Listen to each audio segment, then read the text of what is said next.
يا عبود. ايوه يا خواجه. المثل في الوطن العربي بيقول لك تتجوز سورية تعيش عيشة هنية. طبعا. تتجوز مغربية برضه هتعيش عيشة هنية. طبعا. تتجوز مصرية يطلع عين ابوك وما تعرفش تدفع الجمعية.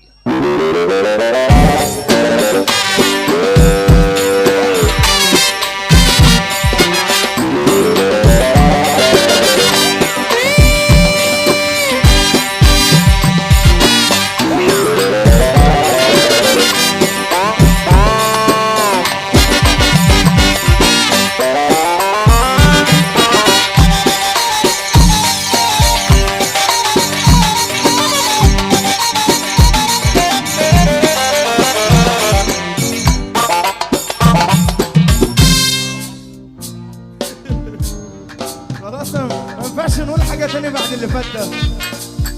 زعلت الناس مننا. ليه يا عم؟ ما انا اتجوزت مصرية وما دفعتش الجمعية لغاية دلوقتي. واحد فول مليون. واحد فول واحدة مية. يا عبود. ايوه يا خواجه. ايوه يا خواجه. لو مراتك قالت لك هات الموبايل ومعكش وقت تحذف فيه حاجة، هتحذف ايه؟ هحذف التليفون من الشباك. هحذفه من الشباك. اذبح.